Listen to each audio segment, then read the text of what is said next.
마가복음 1장 16절에서 20절까지 말씀입니다.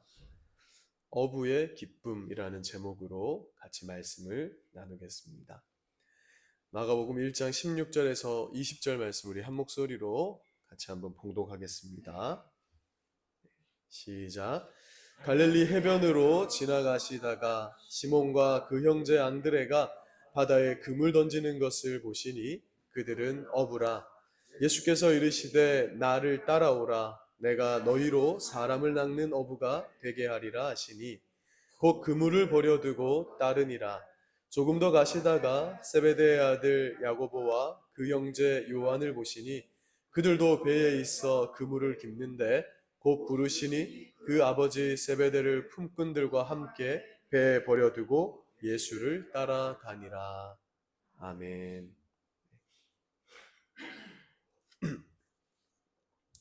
여러분 혹시 도시어부라는 예능 프로그램 보신 적이 있으신가요? 요즘은 안 하던데 연예인들이 이렇게 나와가지고요, 낚시를 좋아하는 연예인들이 온종일 낚시하는 그런 프로그램입니다.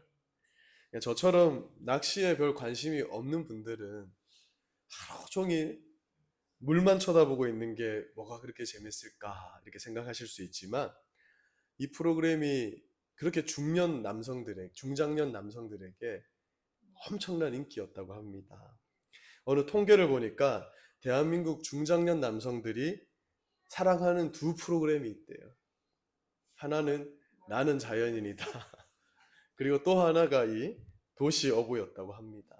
그러니까 우리의 아버지들이 이 복잡한 세상을 떠나서, 자연으로 떠나서 그냥 유유자적 조용하게 낚시나 하면서 살고 싶은 게 그런 마음이지 않는가, 이런 생각을 해보게 됩니다.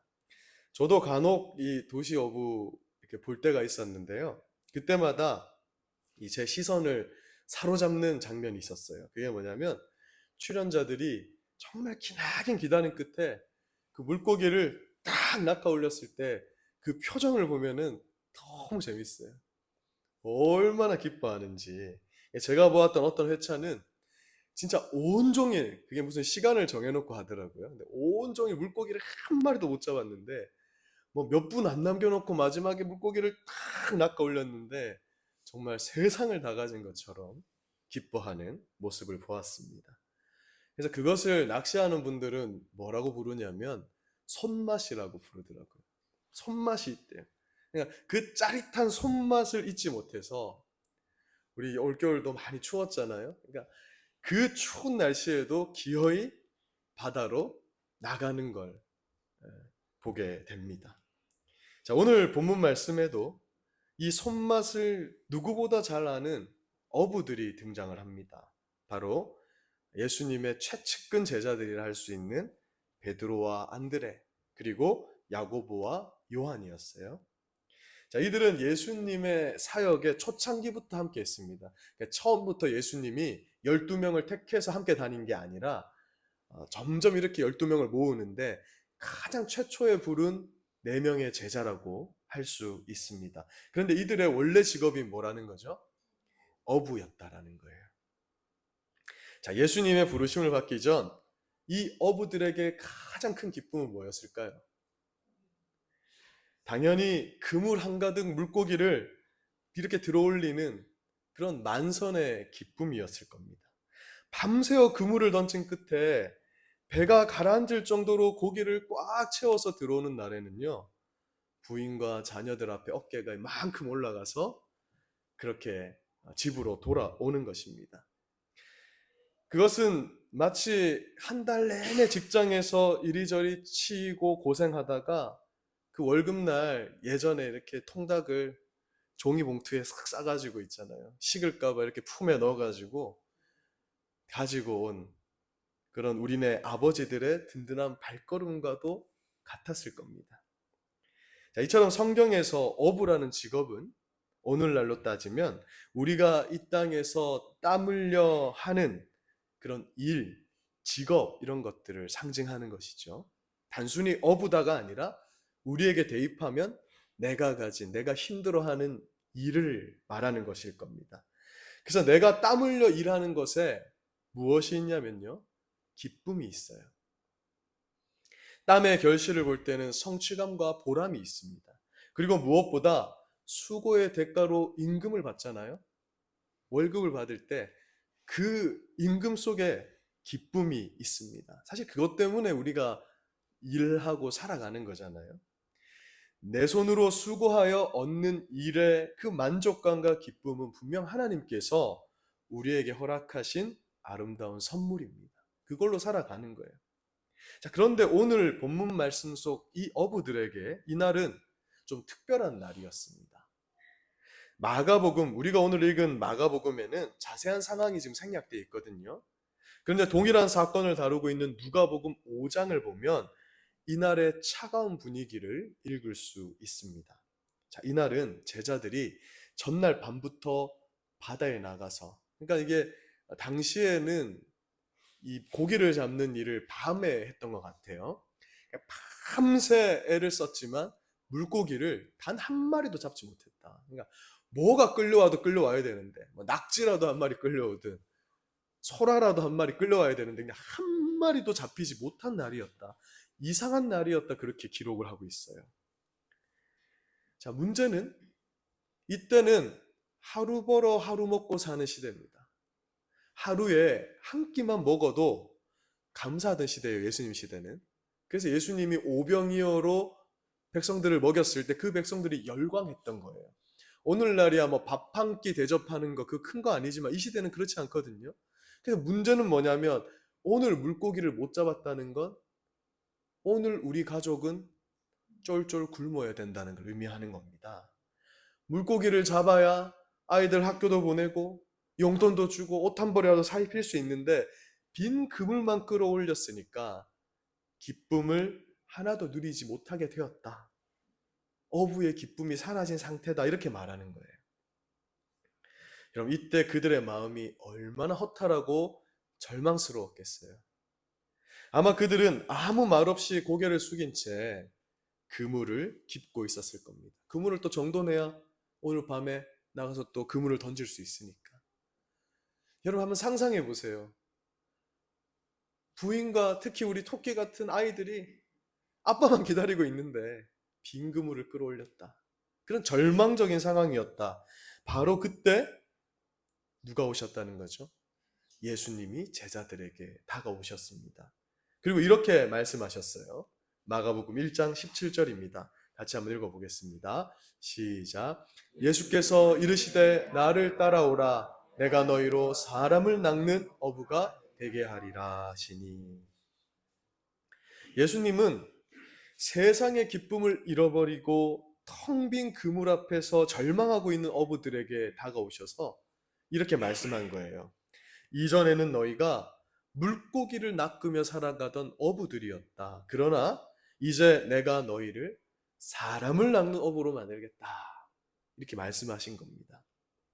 자, 여기서 사람을 낚는 어부, 이거 우리 기독교인들 교회를 좀 다니신 분들은 너무나 많이 들었던 익숙한 구절일 것입니다. 주로 언제 등장하냐면 목사가 성도님들 전도 좀 하이소 할 때 많이 가져오는 구절이에요. 그죠? 뭐 전도 축제나 이런 거 할 때 이 구절을 가지고 온단 말이에요. 자, 그런데 우리가 익숙하게 써왔던 이 사람을 낚는 어부라는 번역은 우리에게 적잖은 오해를 불러일으킨 아쉬운 번역이기도 합니다. 물론 이 번역을 하신 분이 어떤 선한 의도가 있었겠지만 낚는다는 어감이 주는 이 의미 때문에 우리는 무의식 중에 전도를 어떻게 생각했냐면 일종의 기술이나 실적을 올리는 걸로 생각을 한 거예요. 전도는 실적이다. 그래서 예전에는 1등, 2등, 3등 전도왕을 뽑아가지고 실제로 한국 교회에 있었던 일이죠. 1등을 티코를 주고 하는 일이 있었단 말이에요. 큰 교회에서는. 자, 마치 예수님을 모르는 사람을 내가 열심히 수고해서 낚아채야지 이런 오해를 불러 일으켰다는 겁니다. 자, 그래서 전도에서 누군가를 데려오면은 뭐라고 표현을 많이 했냐면 내 소유물로 여겨가지고 저 사람 내 양이야 막 이런 표현을 했었어요. 그러나 여러분 어떻게 그분이 내 양입니까? 누구 양이에요? 예수님 양이지 내 양이 될 수가 없는 겁니다. 그래서 여러분 17절 말씀을 원래 원어의 의미를 그대로 가져와서 직역을 하면 이렇게 됩니다.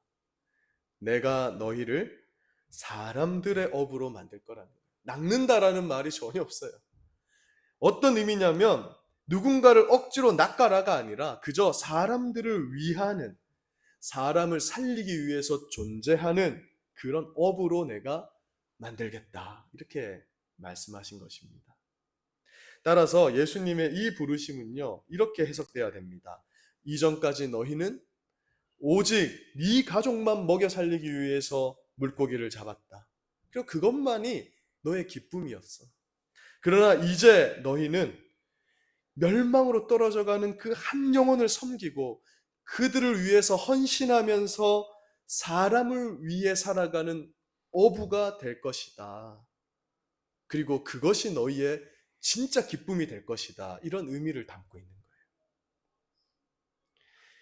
한 영혼을 내 그물로 낚아채서 내 성과로 삼으라는 게 아닙니다. 예수님이 우리를 위해서 전생애를 내던지신 것처럼 우리 역시 한 영혼을 위해서 내 생애를 기꺼이 내어줄 수 있는 그러한 영적 어부, 사람을 위한 어부가 되라는 그러한 하나님 예수님의 부르심이었다는 거예요. 자, 사도 바울도 그래서 이렇게 표현을 했어요. 그 열심히 전도한 사도 바울도 고린도전서 3장 6절에서 뭐라고 고백했냐면 나는 심었을 뿐이다. 그러니까 이 사도 바울은 열심히 심은 사람이에요. 왜? 워낙에 활동적이잖아요. 전 유럽을 다니면서 복음의 씨를 심었어요. 근데 심으면 끝납니까, 여러분? 우리가 많이 겪어봤잖아요. 교회로 한 영혼을 데려오는 걸로 끝납니까? 안 돼요. 그를 위해서 아볼로는 뭐 했다는 거죠? 물을 주었다. 이 말은 돌봤다라는 거잖아요. 근데 자라나게 하시는 분은 누구였어요? 하나님이었다라고 말씀하잖아요.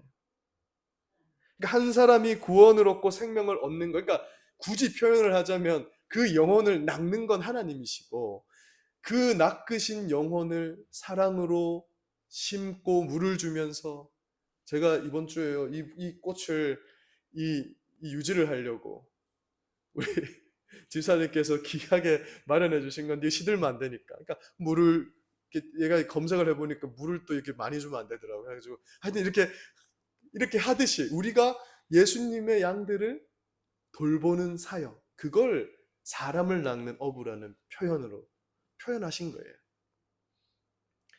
어떤 성도님들은 예수님이 필요한 분을 교회로 초청합니다. 그걸 잘 하시는 분들이 있죠. 그러면 따뜻한 미소로 그분들을 맞이하는 성도님이 있습니다. 어떤 분은 식당에서 땀 흘려서 밥을 지어서 그분들을 먹입니다. 어떤 분은 말씀을 가르치고 또 어떤 분은 보이지 않는 곳에서 그 영혼을 위해서 눈물로 기도하는 거예요.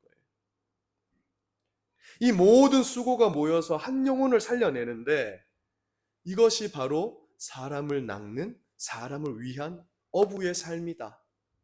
그리고 그것이 우리의 또 다른 기쁨이 될 것이다. 이렇게 예수님이 말씀하신 것입니다. 자, 예수님은 이렇게 사람을 위한 업으로 사는 것에 너희의 참된 기쁨이 있을 것이라고 말씀하셨어요. 우리 성도들은 기쁨의 이유가 달라진 사람들입니다. 이것이 예수를 믿는 우리와 예수님을 아직 모르는 세상 사람들과의 극명한 차이점이에요. 자, 이전에는요, 요즘 뉴스 보면은 주식이 난리잖아요.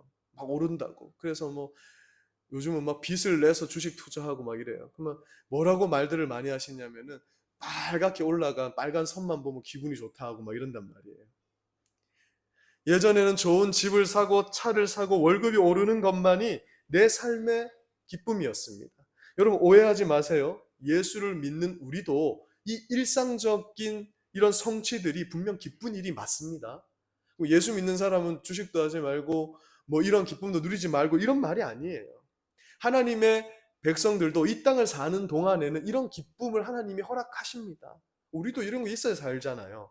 그러나 예수님이 우리가 예수님을 만난 이후에는 뭔가가 달라지는데 그게 뭐냐면 세상으로 채우는 그런 기쁨도 있지만 그것보다 더 가슴 벅차고 내 마음을 설레게 하고 영원히 썩지 않는 또 다른 기쁨이 우리에게는 주어지게 됐다라는 거예요. 그게 세상 사람과 우리의 차이점이라고 말합니다. 사랑하는 여러분, 예수님은 우리 기쁨의 이유를 완전히 바꿔주셨어요. 자, 처음 신앙생활을 시작할 때는 우리가 다 어떻게 시작을 하냐면요. 다 빈 그물을 들고 옵니다. 그래서 예수님께 요구하는 거예요. 이 빈 그물에 내가 원하는 물고기를 좀 채워주십시오. 이렇게 신앙생활을 시작해요. 뭔가 결핍이 있어서 여러분 교회 오는 겁니다. 아무 염려, 걱정 없는 사람은요, 결코 교회 오지 않습니다. 왜? 하나님 필요가 없는데. 세상적인 성공, 마음의 위안 또는 하다못해 자녀들이 속이라도 썩여야 우리는 교회로 오고, 그래서 내 그 빈 그물에 물고기를 가득 담아서 기쁨을 얻고자 하는 게 내가 예수를 믿는 이유였어요. 처음엔 다 그렇게 교회 옵니다. 그러나 성령께서 우리 안에 역사하세요. 그러면서 우리를 빚어가십니다. 우리가 점점 거룩해지면서 우리의 기쁨은 더 이상 내 빈 그물에 물고기가 몇 마리나 들어왔느냐가 내 기쁨이 안 되는 거예요, 이제는. 방황하던 한 영혼이 복음을 듣고 구원을 얻을 때 우리가 기뻐하게 됩니다. 수고하고 무거운 짐진 어떤 사람이 교회의 돌봄을 통해서 예수님을 만나 안식을 누릴 때 그게 우리의 기쁨이 되어버린 거예요. 기쁨의 이유가 점점 달라집니다. 자, 앞서 낚시꾼들이 손맛을 잊지 못해서 춥든 덥든 상관없이 있잖아요. 오늘도 이제 온도가 많이 올라갔는데 좀 있으면 또 우리는 이 인간의 연약함이 뭡니까? 좀 있으면 또 덥다고 난리칠 거예요. 그죠? 그러면 또 뭘 쓰고요. 막 맞고 또 가서 또 고기를 낚는단 말이에요. 그 사람들이 왜 그렇습니까? 춥고 더운 건 일종의 고난이거든요. 근데 그 고난도 이겨내게 하는 게 뭐죠? 그 손맛이에요. 그 기쁨이 그 고난도 이겨내게 한다니까. 여러분, 우리 자녀들이, 애먹이는 특히 아들들이 왜 밥도 안 먹고 잠도 안 자고 게임합니까? 우리 안 해보신 어머니들은 이해를 못하겠지만 그 게임을 해보면요, 그 게임이 주는 그 성취감이 있어요. 그게 밥도 있게 합니다. 잠도 있게 하는 거예요. 그래서 여러분, 우리 아이들 게임 중독에서 끊어내려면 잔소리 해가지고 절대 안 됩니다. 그가 방법이 하나밖에 없어요. 뭐냐면은 그가 예수님이 주시는 참된 기쁨을 누려버리면, 그러니까 더 큰 기쁨을 맛봐야 그걸 끊어버립니다.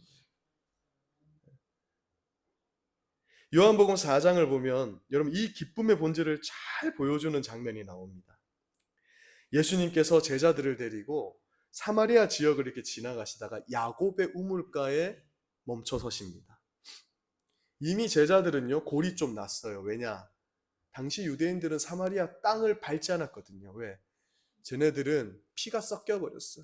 굉장히 유대인들은 순혈주의가 강하거든요. 피가 섞인 저들은 개처럼 여겼습니다. 유대인들도 개는 나쁜 걸 의미할 때 쓰는 욕이기도 하고 상징이었어요. 개와 같이 여겨서 상종치 않았단 말이에요. 근데 그 길을 지나가시다니. 그래도 어쨌든 배고플 때가 됐어요. 식사 시간이었던 것 같습니다. 그래서 제자들은 동네에 먹을 것을 구하러 갔습니다. 예수님은 우물가에 앉아 계셨어요. 그리고 누구를 만나냐면 그 우물가에 물을 길르러 온 사마리아 여인을 만나십니다. 그러면서 예수님이 그녀에게 내게 물 좀 달라 하시면서 대화를 시작하시고 그 여인을 어떻게 하시죠? 구원하시잖아요. 그에게 목마르지 않을 생수를 공급해 주셨습니다. 그때 마침 먹을 걸 구하여온 제자들이 딱 그 장면을 보는 거예요. 그들은 이 여인이 구원받게 됐다라는 사실에는 관심이 전혀 없었습니다. 오직 마음속에 어떤 마음만 들었냐면, 아니 예수님도, 이게 이제 예수님 사역의 초창기니까 저분은 뭐 어떻게 된 게 우리가 좀 믿고 따를 만한 건가? 아니 저 죄악된 우리가 상종치도 않는 그것도 사마리아 여자와 왜 저 길가에서 얘기를 나누고 계시지? 이러면서 입이 툭 튀어나와 버립니다. 그러면서 그들은 퉁명스럽게 뭐라고 하냐면, 아유 예수님 먹을 거나 잡수시오 이렇게 하는 거예요. 삐졌어요. 어떻게 그 사람을 만났습니까? 어떻게 전도했습니까? 어떻게 그가 구원을 얻었습니까? 관심이 없어요. 어떻게 저럴 수 있느냐? 그때 예수님이 제자들에게 뭐라고 말씀하시냐면요. 내게는 너희가 알지 못하는 먹을 양식이 있다 이러시는 거예요. 제자들은 이때도 알아채지 못하고 자기들끼리 뭐라고 수군대냐면 누가 먹을 걸 갖다 줬나? 저 여인인가? 이러면서 이러고 있습니다. 그러자 34절에서 예수님 이렇게 말씀하십니다. 같이 한번 읽어보겠습니다. 시작. 나의 양식은 나를 보내신 이의 뜻을 행하며 그의 일을 온전히 이루는 이것이니라. 무슨 뜻입니까? 한 영혼을 멸망의 길에서 건져내서 생명의 길로 인도하는 것이야말로 나를 배부르게 하는 양식이다.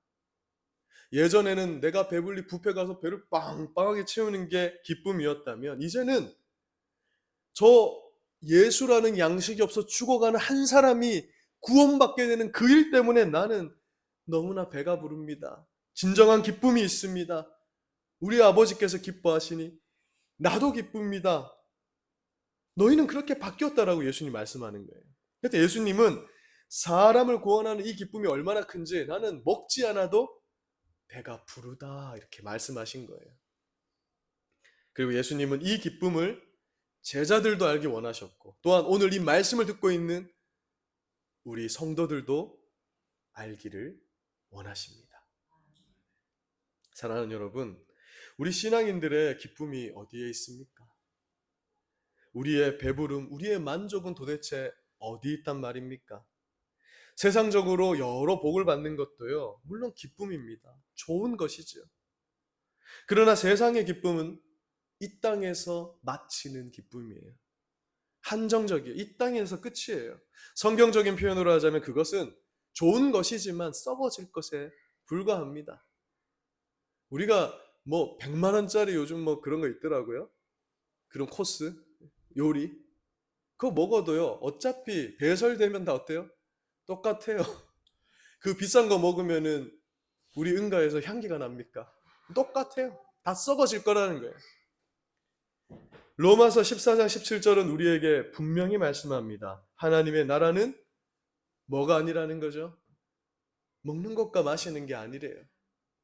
오직 성령 안에 있는 의와 평강과 희락이다. 곧 썩어질 이 땅에 먹고 마시는 것에 너희 인생을 걸지 말라는 겁니다. 그건 이 땅에서 한정적인 거야. 이어지는 18절을 보십시오. 같이 한번 읽어보겠습니다. 시작. 이로써 그리스도를 섬기는 자는 하나님을 기쁘시게 하며 사람에게도 칭찬을 받느니라. 아멘. 그리스도를 섬기는 삶. 이게 뭐라고 하는 거죠? 오늘 말씀에 빗대면 예수님이 한 생명을 구원하기 위해 목숨을 내던지셨죠. 십자가에서. 그 영혼, 그 구원받을 영혼들을 위해서 눈물로 기도하고 내 삶을 내어주는 그 한 생명을 하나님 품으로 돌이키게 하는 그것에 내 기쁨이 있고 하나님의 기쁨이 있다. 그것은 영원히 썩지 아니할 우리의 참된 기쁨이다. 이렇게 말씀하신 거예요. 여러분 요한복음 6장 66절을 보면 제자들과 무리들의 차이점이 나옵니다. 이게 오병이어 사건 이후거든요. 여러분 우리는 정말 제자인가? 아니면 교회는 나오고 있지만 제자가 아니라 그냥 일반 무리인가? 어떤 차이점이 있냐면요. 예수님을 찾는 목적이 다릅니다. 이들. 자, 오병이어의 기적을 맛봤습니다. 아까 제가 뭐라 말씀드렸죠? 이 시대는 하루 한 끼 먹는 것이 어려운 시대예요. 뭐 이틀, 3일 굶는 거 당연하게 여겨지는 시대입니다. 아까 제자들이 뭐 성에 먹을 걸 구하러 갔다 했잖아요. 먹을 걸 사러 간 게 아니에요. 각설이 타령하러 간 거예요. 음식물을 얻어 구걸하러 갔다 이 말이에요. 그런 시대에 배불리 먹게 만드셨잖아요. 오병이어 사건. 그런데 그 기적을 맛본 자들이 다 예수님을 찾았습니다. 근데 예수님이 그 이후로 더 이상 이 기적을 행치 않아요. 그때 무리들이 다 어떻게 했냐면 66절에 뭐라 그러죠? 많은 사람이 다 떠나갔다는 거예요. 그와 함께 다니지 않았대요. 우리가 예수를 처음 믿을 때 내 빈 그물을 물고기를 가득 채워줄 예수님 기대했는데 그게 아니잖아. 다른 기쁨을 소개하잖아. 떠나버렸습니다. 그러나 제자들은 어떻습니까? 제자들은 기쁨의 이유가 달라졌어요. 예수님이 제자들에게는 뭐라고 하셨냐면 너희가 먹을 걸 주어라고 했어요. 예수님이 기적을 베풀어서 만든 이 오병이어를 너희가 사람들에게 나눠줘라. 무슨 말입니까? 무리들은 내 입에 들어오는 떡을 구했지만 예수님의 제자들은 남을 먹이기 위한 생명의 떡이신 예수님을 구하는 자들이었다. 바로 그 차이가 있었다라고 말씀하고 있는 거예요. 여러분, 2주 전에 저희 청년 겨울 수련회가 있었지 않습니까? 저는 해마다 이때쯤 되면은, 그러니까 겨울 수련회가 이렇게 열릴 때쯤 되면 늘 떠오르는 한 사람이 있어요. 바로 이승우라는 형제입니다. 청년인데 이 청년은 정말 순박했습니다. 정말 착했어요. 우리 대간 형제 보는 것처럼, 대간 집사님 보는 것처럼 진짜 착했어요. 교회를 한 번도 다녀본 적이 없는 친구였는데 예수님 믿고 나서 예수님 영접하고요, 유아유치부 보조교사도 하고, 제가 이렇게 성경 공부를 학생들과 많이 했거든요. 그러면 항상 30분 일찍 와서 이렇게 자리 딱 세팅해 놓고 교회 청소 매주 와서 열심히 하는 그런 청년이었어요. 그런데 졸업하고 일이 잘 안 풀리다 보니까 어느 순간 또 교회와 좀 멀어지게 됐고, 그러다가 취업을 위해서 서울로 가버렸습니다. 경주는 취업할 데가 없잖아요. 서울로 가버렸어요. 그런데 한 1년 정도 지났는데 이 청년이 먼저 연락이 온 거예요. 그러면서 예전에 그 크리스마스 때가 되면 이렇게 연극 준비하잖아요. 그 기억이 좋았었나 봐. 그래가지고 크리스마스 앞두고 막 연극 연습하고 있는 학생들 주려고 과자 사들고 이렇게 온 거예요. 얼마나 반갑던지. 그래서 이번에 겨울에 수련회가 있는데 한번 같이 가보자 하니까 이 청년이 제일 먼저 등록을 한 겁니다. 제일 먼저 등록을 했어요. 그래서 수련회 참석했는데 이 형제가 특별하게 은혜를 많이 받는 거예요. 그래서 서울에서 하나 각오를 했는데 그 수련회에서 만난 간사님하고 이렇게 연결이 돼가지고 그 교회를 나가게 됐는데, 그게 자취방에서 1시간을 가야 되는데 가는 거예요. 또 새가족반도 마치고 수료하고 성경 공부도 하면서 믿음 안에서 잘 살아가고 있다. 그래서 그 간사님이 저한테 전화가 왔어요. 잘하고 있습니다. 이 청년 잘하고 있습니다. 그래서 얼마나 이제 마음이 뿌듯하던지. 그런데 딱 요맘때죠. 설 명절이 됐는데 이 친구가 2주째 교회를 안 나왔다는 거예요. 그래서 너무 잘 나오다가 안 나오니까 연락도 안 되고 해서 혹시 뭐 어떻게 연락 있었습니까? 제가 마음으로는 명절이니까 아마 집에 내려가지 않았을까 이렇게 생각은 하고 있었습니다. 그런데 몇 주 뒤에 이 승우 청년의 삼촌으로부터 전화 한 통이 온 거예요. 이 승우가 연락이 안 돼가지고 집에도 안 온 거예요, 명절에. 그래서 이제 서울의 자취방에 가보니까 소천에 있었던 거예요, 방 안에. 근데 이런 스스로 이런 게 아니고 사이는 심장마비 이럴 수 있거든요. 이 젊은 사람들도 그럴 수가 있어요. 제가 그 젊은 나이에 홀로 세상을 떠난 이 청년을 생각하니까 이게 충격과 슬픔이 오래 가잖아요. 특히 제 아내가 정말 열심히 돌봤거든요. 눈물 범벅이 된 거예요. 제가 그때 모임하고 있었는데 전화 와가지고 말을 못하는 거예요. 이 소식을 전하는데. 그런데 제가 며칠 지나고 이 슬픔을 애써 추스리고 가만히 돌이켜보니까 한편으로는 이 일련의 과정이 한편으로는 감사한 거예요. 물론 인간의 눈으로 보면 너무 안타깝지만 영적인 눈으로 보니까, 왜냐하면은 성탄절에 다시 교회로 경주까지 그 크리스마스 때 기억 때문에 와서 수련회에 다시 참석을 하게 되고 그 수련회에서 은혜를 받고 교회에서 새가족반도 수료하고 성경 공부하다가 그렇게 하나님께로 인도하심을 받았구나.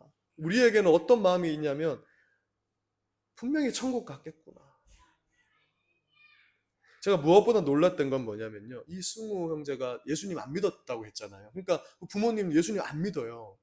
그런데 장례를 기독교식으로 치른 거예요. 그럼 왜 기독교식으로 치렀는가 여쭤보니까 자취방에서 아들 짐을 정리하니까 예수님을 믿었던 흔적이 가득한 거예요. 성경책이 있고 자기가 뭐 이렇게 뭐 노트 필기한 게 있고 이러니까 부모님들이 우리 아들이 믿었던 기독교식으로 장례해줘야겠다. 그리고 납골당에 가면요, 그 위패에 이 참 감동스러운 건데 이승우 성도라고 딱 적혀 있는 거예요. 그리고 그 안에 뭘 이 부모님이 넣어놓으셨냐면, 그 우리가 이 겨울 수련회를 목자학교로 하거든요. 이번에 대관 청년도 갔었다. 거기 이제 수료를 하면 수료증이라고, 요것보다도 작아요. 우리 주보 요기 하면 요 정도 될 겁니다. 요 수료증 한 장 주는데 그게 다 이렇게 넣어 놓으신 거예요. 원래 그 기념하는 그런 물품들을 넣어 놓잖아요. 작은 물품을. 부모님들이 보니까 이 수료증이 너무 대단해 보여서 넣어 놨대요. 근데 이게요, 사실 종이 쪼가리 한 장에 불과한 거 아닙니까? 대부분 그 받아놓고 어디 있는지도 모를 거예요. 저도 많이 받았거든요. 매년 받는 거니까. 버려버리는 거란 말이에요. 근데 제가 그 사진을 딱 봤는데요, 제게는 그 수료증이 어떻게 보였냐면, 하나님께서 이 승우 청년을 천국으로 인도하셨다는 증명서처럼 보이더라고요. 저는 그때 확신했어요. 이 일을 통해서 이 청년의 가족 전체가 하나님 구원하시겠구나. 하나님 은혜를 주시겠구나. 사랑하는 여러분, 이 이승우 형제의 이야기는 그냥 인간적인 눈으로 바라보면은 세상에서 가장 슬픈 이야기겠지만, 사실 이것은 영혼을 위해서 헌신하는 교회의 입장에서는 가장 찬란하고 영광스러운 간증이에요. 우리가 시간과 물질을 쏟아붓고요, 무릎을 꿇고 눈물로 기도하면서, 또 다음 주 이제 청년들이 몇몇 올 겁니다. 그 청년들을 위해서 밥을 해먹이고 복음을 전하는 이 수고가 너희 절대 헛된 것이 아니라라는 것을 말씀해주는 살아있는 증거입니다. 오늘 예수님께서 우리에게 말씀하십니다. 이전에는 너의 그물을 채우는 어부였으나 이제 너희는 사람을 위해 사는 어부가 되었다. 사람을 위해 사는 어부가 되었습니다. 내 소유를 늘리는 어부가 아니라 내 한 영혼을 살리기 위해서 나를 내어주는 사람을 위한 어부가 되시는 우리 성도님들 되시길 주님의 이름으로 축원드립니다. 그 한 영혼을 구하는 일에 우리 교회가 수고를 다할 때 주님께서는요, 알 수도 없고 세상은 알 수도 없고 빼앗을 수도 없는 그 기쁨을 우리 교회에 가득 채워주실 줄 믿습니다. 올해는 이러한 기쁨이요, 우리 교회에 가득할 줄 믿어요. 제가 우리 성도님들 부담 주는 오늘 말씀이 아닙니다. 오늘 말씀은 우리가 하나님께서 허락하시는 그 한 영혼을 위해서 우리가 할 수 있는 것에 최선을 다해보자는 거예요. 기도에 능력이 있으신 분은 그분들을 위해서 기도하고, 또 좀 수고스럽지만 먹을 것도 먹이고, 그죠? 반갑게 인사도 하고 하면서 우리가 영혼을 먹이고 섬기는 이 가치 있는 일을 놓치지 않는 우리 아름다운 고백교회가 되기를 간절히 소망합니다. 우리 교회가 이 가치 있는 일 올 한해 붙잡고 이렇게 멋지게 나아가는 그런 우리 아름다운 고백교회가 되고 성도님들 되기를 주님의 이름으로 소망합니다. 기도하겠습니다. 하나님 아버지 감사합니다. 오늘은 하나님께서 우리가 예수님을 믿고부터 새롭게 얻게 된 그 기쁨의 원천, 기쁨의 이유에 대해서 살펴보게 하시니 감사합니다. 하나님, 세상적으로도 우리는 기쁨을 얻어야 합니다. 그래야 살아갈 수 있습니다. 예수님도 일용할 양식을 구하라 하셨습니다. 물론 그것도 우리의 기쁨이지만 우리는 전혀 차원이 다른 기쁨을 누리고 사는 존재들이 되었음을 믿습니다. 한 영혼이 구원받고 우리의 돌봄과 기도로 한 영혼이 천국으로 가게 될 때 우리가 거기에서 참된 기쁨을 누리는 주님의 제자들이 되게 하여 주시옵소서. 올 한 해 우리 아름다운 고백교회에 이러한 기쁨이 넘쳐날 수 있도록 주님 긍휼히 여겨주시고 우리 교회 안에 은혜를 베풀어 주시옵소서. 그리고 우리 귀한 성도님들의 한 주간의 삶이 이 예수 그리스도의 살아계심을 증거하는 아름다운 향기가 되게 하여 주시옵소서. 오늘 귀한 말씀 주신 주님 감사드립니다. 예수님 이름으로 기도드립니다. 아멘. 우리 말씀을 생각하시며 찬송가 323장